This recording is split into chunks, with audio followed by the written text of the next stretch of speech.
Fugge allo sguardo della madre, sparisce in mare, angoscia a Cavallino Tre Porti per un bambino di 6 anni svanito tra le onde, ricerche in corso. Lotta tra la vita e la morte, il bimbo di 5 anni rimasto intrappolato per 20 minuti nell'auto finita dentro il Sile ieri a Jesolo, indagata la mamma che era al volante dell'auto. Identificata la conducente del camper che ha investito e ucciso Paolo Pistolato a Mestre, si tratta di una donna sudamericana, a incastrarla le immagini delle telecamere.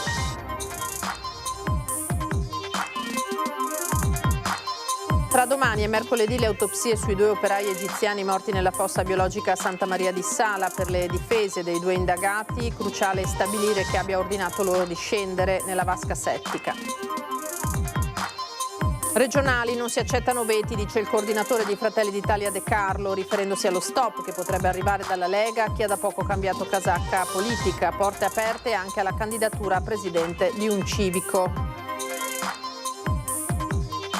Si è rinnovato il tradizionale appuntamento con la scampata d'agosto organizzata dal gruppo Bevanda Malamocco al Lido di Venezia, tra cucina veneziana, socialità e anche solidarietà.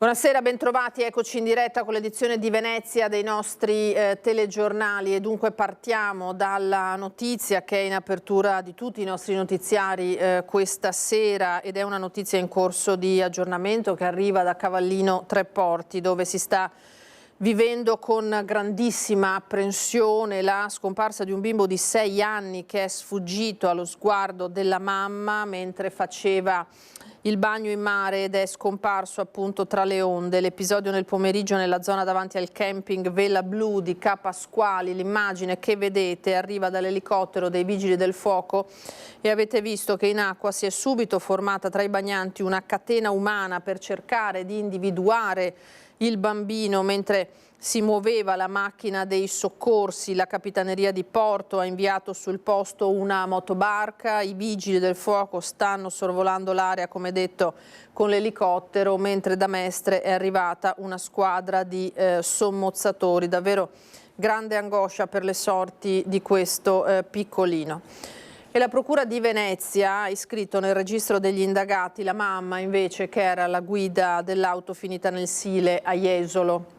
L'ipotesi è quella di lesioni colpose, rimangono infatti gravissime le condizioni del bambino di 5 anni che sott'acqua è rimasto per circa 20 minuti. È indagata con l'ipotesi di lesioni colpose la 38enne di origine moldava che guidava l'auto finita nel Sile con a bordo i figli di 12 e 5 anni. Il bimbo di 5 anni è stato salvato dai sommozzatori dei pompieri dopo 20 minuti trascorsi sott'acqua ed ora lotta tra la vita e la morte, ricoverato in condizioni gravissime nella terapia intensiva della pediatria di Padova. L'iscrizione della donna nel registro degli indagati sarebbe un atto dovuto da parte della Procura per consentirle di nominare eventuali consulenti a difesa. La donna ha perso il controllo dell'auto a Jesolo, al bivio tra via Piave Vecchio e via Adriatico, oltrepassando l'argine e cadendo nel fiume. Lei e la figlia di 12 anni erano riuscite a mettersi in salvo risalendo in superficie, mentre il bimbo era rimasto bloccato nel seggiolino sul sedile posteriore con il mezzo che continuava a sprofondare. Non vorremmo che il destino di questa famiglia fosse segnato in maniera tragica da Jesolo, ecco, quindi continuiamo, preghiamo, nel frattempo la polizia locale fa il suo lavoro per cercare di ricostruire un senso a tutto quello che è successo. Seppure gravissime, le condizioni del bimbo rimangono stabili. Dopo l'uscita di strada, l'automobile è sprofondata fino a raggiungere il fondo del fiume a 7 metri di profondità. Prima di essere riportato in superficie dai sommozzatori dei Vigili del Fuoco, dopo 2 tentativi di salvataggio da parte di un cuoco 38enne tunisino ed un turista tedesco, il piccolo ha trascorso 20 minuti sott'acqua, bloccato dalle cinture del seggiolino. Data la lunga permanenza senza ossigeno, bisognerà quindi attendere che nei prossimi giorni i sanitari possano valutare i danni patiti a livello neurologico e le eventuali possibilità di ripresa. A nome mio, a nome dell'amministrazione, ma direi di tutta la comunità iesolana, c'è un pensiero e la preghiera continua per il piccolo che speriamo, nonostante la gravità della situazione, possa superare questo difficile momento. E tra domani e mercoledì saranno eseguite le autopsie invece sui 2 operai egiziani morti mentre lavoravano in una fossa biologica a Santa Maria di Sala. Le difese dei 2 indagati non nominano consulenti di parte. Le autopsie sui corpi di Ziad Mustafa e Sayed Mahmoud, i 2 operai egiziani morti venerdì scorso all'interno della fossa biologica di una villa a Vertenigo di Santa Maria di Sala, verranno eseguite in 2 momenti, la prima domani e la seconda mercoledì. Gli accertamenti saranno eseguiti dal consulente nominato dalla Procura nell'ambito dell'inchiesta per omicidio colposo che vede indagati Voinea, titolare della ditta Paolo Traslochi, e Andrea Pivetta, presidente della cooperativa CSSA di Spinea. All'udienza di oggi l'avvocato Matteo Garbisi, difensore di Voinea, ha confermato che la difesa non nominerà un consulente tecnico di parte per seguire l'autopsia, una scelta condivisa anche dal legale di Pivetta, l'avvocato Francesco Schioppa. La causa della morte, per quanto importante, non sposta i termini della responsabilità penale, ha dichiarato Garbisi, spiegando che si tratta di un accertamento puro destinato a ricostruire solo la dinamica oggettiva del decesso. Secondo la difesa, il punto centrale è stabilire chi abbia preso la decisione di far scendere i 2 operai nella vasca. Che siano morti per annegamento o per esalazioni tossiche, ha aggiunto l'avvocato, è irrilevante rispetto alla responsabilità di chi ha ordinato quell'intervento. Proprio per questo le difese hanno scelto di non partecipare all'accertamento tecnico in qualità di parte. Il consulente del pubblico ministero procederà quindi in autonomia, come previsto nei casi di accertamento tecnico non ripetibile. Le responsabilità penali saranno valutate solo al termine delle indagini. Per quanto riguarda il deposito della relazione autoptica, il pubblico ministero ha concesso al proprio consulente 90 giorni di tempo. Ed è stata intanto identificata la conducente del camper che ha investito e ucciso Paolo Pistolato a Mestre. Si tratta di una donna sudamericana, a incastrarla sono state le immagini delle telecamere. Grazie alla polizia locale che ha individuato prontamente chi era alla guida del camper che ha investito Paolo Pistolato, il ciclista morto in Rampa Rizzardi a Mestre qualche giorno fa. Alla guida del mezzo c'era una donna di origini sudamericane con a bordo 2 adolescenti. Il camper risulta intestato a un uomo residente ad Asolo, in provincia di Treviso. Secondo le testimonianze raccolte, la donna si sarebbe fermata pochi istanti dopo l'impatto, rendendosi conto dell'accaduto, ma poi si sarebbe allontanata senza prestare soccorso. Individuata grazie anche a un sistema efficace e distribuito di telecamere su tutta la città. Le indagini condotte dalla polizia locale di Venezia hanno permesso di rintracciare il veicolo e sequestrarlo. Le immagini delle telecamere di sorveglianza della zona hanno ripreso sia l'urto che il numero di targa. Gli inquirenti stanno approfondendo la posizione della conducente, che al momento è indagata per omicidio stradale colposo, omissione di soccorso e fuga. Proseguono gli accertamenti per chiarire nel dettaglio la dinamica e le responsabilità. Le nostre condoglianze vanno ai parenti, ai familiari, agli amici di Paolo Pistolato, che ha perso la vita in questa maniera molto tragica, ed ora speriamo che la giustizia faccia il suo corso e anche ci siano delle pene esemplari, perché morire in questo modo senza poi fermarsi non è assolutamente ammissibile. Paolo Pistolato, originario di Favaro Veneto, quella mattina aveva preso la bicicletta perché lo scooter era in officina. Musicista e compositore, era molto conosciuto per la sua passione per la musica. È deceduto all'ospedale dell'Angelo di Mestre dopo un intervento chirurgico d'urgenza. I suoi familiari hanno dato il consenso all'espianto degli organi. Continuiamo con la cronaca. Rubano le offerte nelle chiese. 2 veneziani sono stati denunciati per furto aggravato in concorso. Hanno preso di mira le cassette delle offerte nelle chiese. 2 i malviventi incastrati dalle telecamere di videosorveglianza. Si tratta di un 57enne e di un 42enne, entrambi italiani, residenti in provincia di Venezia con precedenti di polizia. I ladri hanno pensato bene di fare prima irruzione nel Duomo di Montebelluna, dove indisturbati hanno asportato dalla cassetta delle elemosine monettine per 50 euro. Poi, non contenti, si sono diretti presso il vicino tempietto della Madonna Dolorata. qui hanno forzato il lucchetto della cassetta delle offerte e si sono impossessati della somma contante di circa 100 euro. Poi sono fuggiti facendo perdere le tracce. Dopo la denuncia presentata ai carabinieri sono scattate immediatamente le indagini. I militari dell'Arma di Montebelluna hanno acquisito e visionato le immagini delle telecamere di videosorveglianza della zona. I 2 malviventi, conosciuti alle forze dell'ordine, sono stati denunciati per furto aggravato in concorso. E fine settimana intenso per i carabinieri di San Donà di Piave che assieme ai colleghi di Eraclea e di Jesolo hanno arrestato 3 persone in 3 diversi interventi sul litorale. Tra Jesolo ed Eraclea sono 3 le persone arrestate dai carabinieri nell'ultimo fine settimana. Il primo a finire in manette è stato un 27enne straniero in Italia senza fissa dimora con l'accusa di possesso e fabbricazione di documenti di identificazione falsi. Rintracciato in un hotel di Eraclea, aveva esibito per l'appunto un documento contraffatto. In seguito è stato arrestato un 25enne italiano, destinatario di un divieto di avvicinamento alla casa familiare dopo che la madre lo aveva denunciato per lesioni e atti persecutori.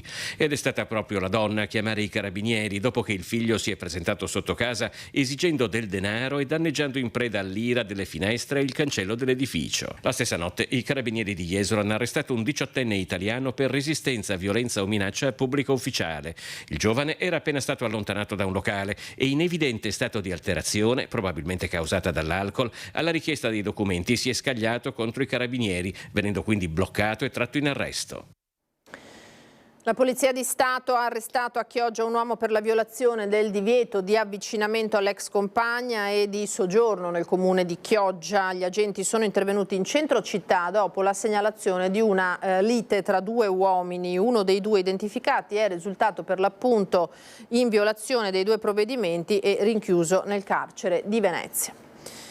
Estate da record, voltiamo pagina per Autostrade Alto Adriatico. Mai nella sua storia la concessionaria che gestisce anche la A4 Venezia-Trieste ha registrato un simile afflusso. Il 1° agosto sono transitati 213.000 mezzi, record assoluto, e il 9 agosto si sono registrati 207.000 transiti. Questo dopo i 199.000 transiti di venerdì 20 giugno, in un mese che ha registrato l'8% di flussi veicolari in più rispetto a giugno 2024, e dopo i 211.000 di venerdì 18 luglio, altro mese in positivo con un più 4%. La politica adesso, le elezioni regionali, non si accettano veti, dice il coordinatore di Fratelli d'Italia De Carlo, riferendosi allo stop che potrebbe arrivare dagli alleati a chi ha da poco cambiato casacca politica. Via libera alla lista Zaia e porte aperte alla candidatura a presidente di un civico. Fosse per me candiderei la Rizzotto, però non dipende solo da me e quindi credo che chiunque faccia una valutazione sappia che giovarsi dell'esperienza, soprattutto in un momento in quale noi aumenteremo il numero di consiglieri e quindi abbiamo bisogno anche dell'esperienza, sia una cosa direi normale. Ogni forza politica all'interno della coalizione è libera di mettere in lista chi vuole, che sia un militante di lunga data o uno appena arrivato da un altro partito. Fa il nome della più nota degli ex leghisti, il coordinatore regionale di Fratelli d'Italia Luca De Carlo, ribadendo che l'ipotesi di vedersi imporre veti dagli alleati è così remota che neppure se l'aspetta. Non credo che arriverà mai al tavolo del centrodestra questa proposta e se dovesse venire per noi sarebbe irricevibile, perché è chiaro che ciascuno di noi farà le liste secondo propria coscienza e quindi senza veti, perché con i veti non si fanno le coalizioni, non si costruisce mai nulla, e poi perché se uno oggi andava bene quando era leghista non può non andare bene nell'alveo del centrodestra se ha una casacca diversa. Nulla osta, dice De Carlo, a mettere in campo una lista Zaia, sebbene sarebbe inusuale, aggiunge, una lista che porti il nome di uno che non è candidato presidente. Però è una valutazione che spetta alla Lega. Come la Lega intende approcciarsi a queste elezioni non è un problema di Fratelli d'Italia, o meglio, non è un tema che Fratelli d'Italia deve affrontare. E anche questa è strategia. Il tiramolla che va avanti da mesi nella Lega fa intuire che è proprio all'interno del carroccio che questo tema è divisivo. Dare il via libera e rilanciare la palla ai leghisti altro non fa che metterli in ulteriore difficoltà e rafforzare Fratelli d'Italia. Quanto al candidato presidente del centrodestra, De Carlo Carlo ribadisce che non c'è fretta. Nome a settembre, elezioni il 16 o 23 novembre e non esclude possa trattarsi di un civico. Io credo che tutte le ipotesi siano al vaglio dei nostri leader al tavolo nazionale, sia che sia di Fratelli d'Italia, sia che sia della Lega, o sia che sia una persona che faccia sintesi su entrambe le posizioni, quindi nessuna preclusione nemmeno nei confronti di un civico, naturalmente. Non nascondendo che quello di Matteo Zoppas sarebbe un nome molto apprezzato. Matteo è una persona che sta svolgendo uno straordinario lavoro a Lecce, sta mettendo veramente anima e corpo in quello che sta facendo, lo sta facendo bene e quindi credo che possa svolgere bene sia quello e mai se dovessimo chiederglielo anche il ruolo di governatore, immagino. Azione orientata verso il sostegno a Manildo, stando alle parole del presidente regionale Nicolò Rocco, ma la certezza non c'è ancora. La candidata del Partito Democratico Antonella Tocchetto non ha dubbi sulla naturale collocazione dei calendiani, le sue parole durante la nostra prima edizione. Io credo che sia la collocazione naturale di Calenda, perché è vero che Calenda a livello nazionale dice noi votiamo anche dei provvedimenti, non guardiamo alle persone ma guardiamo ai provvedimenti, ma nel caso di specie insomma è più connaturale la loro posizione all'interno del centro-sinistra. Io confido che loro ci saranno insieme alla lista di Renzi, penso che faranno un listone unico, come ad esempio i civici. Stiamo chiudendo, ma quando si tratta di regione o quando si tratta della politica nazionale, due schieramenti secondo me è la cosa giusta, ci si confronta su programmi e idee, due schieramenti compatti, quindi per quello che riguarda il centro-sinistra che va dal centro Calenda alla sinistra di AVS, comprese le liste civiche, e per quello che riguarda la destra che va dalla Lega a Fratelli d'Italia con Forza Italia. Le posizioni diverse tra centro-sinistra e centrodestra sono chiarissime, insomma noi siamo per come dire, qualcosa di collegato ma di condiviso, mentre loro sono molto per la persona, come dire, il leader che avanza. Noi siamo per un lavoro collettivo che magari è più difficile, però può essere più, come dire, interessante come risposta ai cittadini. Presidio al ponte dell'Accademia a Venezia in solidarietà con il popolo palestinese, tra striscioni, bandiere, un appello a fermare il massacro a Gaza. Centinaia di persone si sono ritrovate sul ponte dell'Accademia per urlare, per rivendicare un messaggio chiaro che è stop al genocidio in Palestina. Veneziani, associazioni e comitati hanno partecipato a un presidio di solidarietà con il popolo palestinese organizzato al ponte dell'Accademia dal laboratorio occupato Morion. Striscioni, bandiere della Palestina, della pace e dell'ANPI hanno accompagnato l'iniziativa che ha visto numerosi interventi contro l'occupazione definitiva della striscia di Gaza da parte del governo Netanyahu. Tra i messaggi principali lo slogan Stop al genocidio e la denuncia delle responsabilità israeliane e occidentali nel conflitto. Gli attivisti hanno definito l'iniziativa una risposta alla guerra e alla carestia imposta e hanno lanciato un nuovo appuntamento, una manifestazione regionale il 30 agosto al Lido di Venezia, in concomitanza con la mostra del cinema, per continuare a tenere alta l'attenzione sulla situazione in Palestina. Voltiamo pagina, grande successo per il tradizionale appuntamento con la scampata d'agosto organizzata dal gruppo Bevanda Malamocco al Lido di Venezia, tra cucina veneziana, socialità e anche solidarietà. È un volto noto e familiare anche al pubblico di Antenna 3, dove ha lavorato all'inizio della sua carriera, prima di approdare a Sky, la giornalista Roberta Noè, premiata con lo Scampo d'Oro alla 17ª edizione della Scampata d'Agosto organizzata dal gruppo Bevanda Malamocco al Lido di Venezia. Antenna 3 è stato un periodo bellissimo, ho imparato un sacco di cose.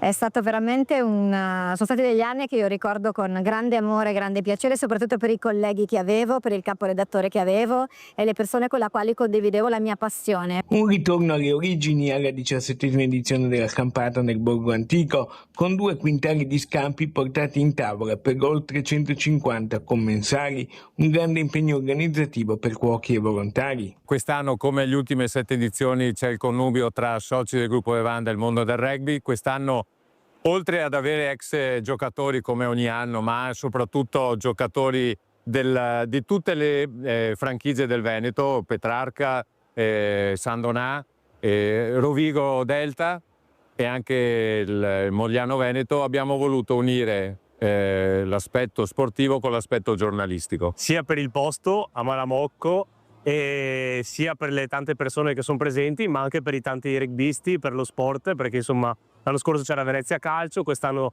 sono premiate altre persone, ma ci sono sempre anche tante persone del mondo ovale che condividono con noi un momento bello, carino del stare assieme. Presente con tutto il gota del rugby veneto e azzurro anche il nuovo presidente della Federazione Italiana Rugby, Andrea Duodo. Dire la verità, è stata uno dei miei desideri dopo la mia elezione. Ho detto speriamo che quest'anno mi invitino almeno istituzionalmente come figura istituzionale, e sono stato fortunato, mi ha invitato. Era l'ultimo servizio per questa edizione, io vi ringrazio per essere stati con noi. Ora le previsioni del tempo, a seguire l'edizione di Treviso. Arrivederci.